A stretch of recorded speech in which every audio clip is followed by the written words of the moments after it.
इस सरकार में कुछ ज्यादा अधिक है।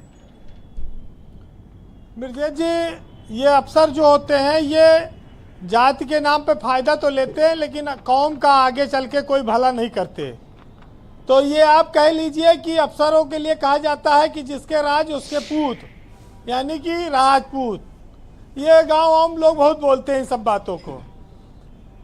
चाहे यादवों की सरकार हो चाहे ठाकुरों की सरकार हो, अधिकारी मौज लेता है, वो जिले में जाके डीएम-एसपी बनता है, प्रमुख सचिव बने, लेकिन अपने नीचे वो अपनी जात के लोगों को फायदा नहीं देता है। तो आज ये जो जातिवाद को लेकर सरकारों में घेराघारी चल रही है कि इतने ठाकुर बनाए, उनके यादव समय में इतने यादव थे, इन्होंने गांव में किसी यादव का और ठाकुर का भला नहीं किया है, ना तो मीडियम बहुत किसी का भला किया है, ना समाज में किसी उद्योगपति का भला किया है।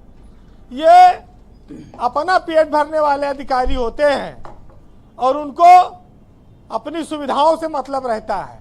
लेकिन अखिलेश यादव इस बात को देखिए जान गए हैं कि उनका उद्देश्य ठाकुरों को नाराज करना या ठाकुरों को कोसना नहीं है।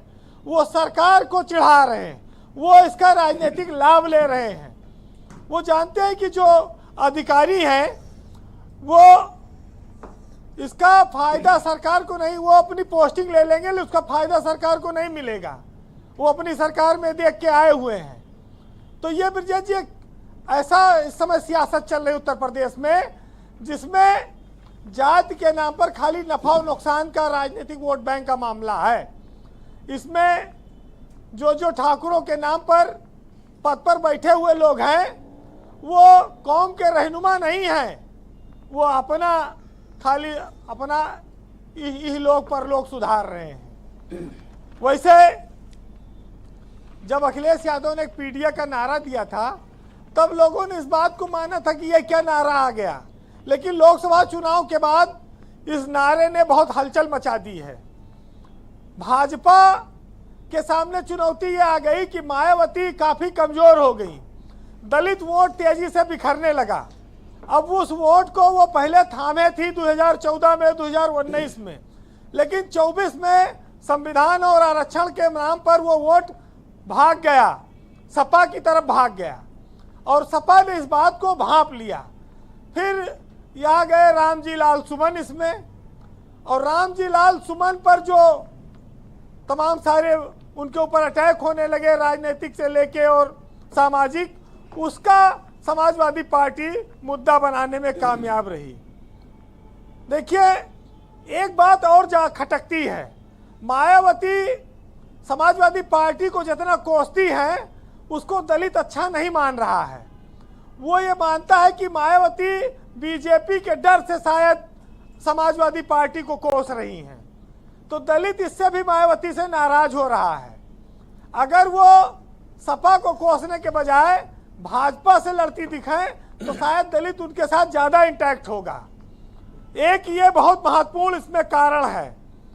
वैसे अखिलेश की सरकार रहेगी तो देखिए यादववाद का नारा आरोप लगेगा, योगी की सरकार है ठाकुरवाद का आरोप लगेगा।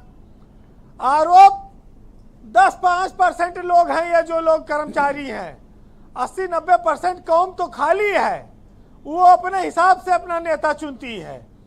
तो ये जाति का फायदा अफसर ले रहे हैं, कौम नहीं ले रही है। पहली बात तो ये एकदम स्पष्ट हो जाए।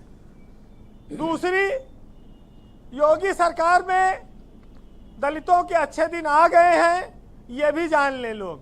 दलित अफसरों को भी बढ़िया अच्छी पोस्टिंग मिल रही है, ओबीसी को भी मिल रही है, और ये सब अखिलेश यादव के आरोपों का नतीजा भी आप कह सकते हैं। जो राजनीति चल रही है वो एकदम सही है, क्योंकि हम विकास के नाम पर, एक्सप्रेसवे के नाम पर, बिजली के नाम पर कभी वोट नहीं देते हैं।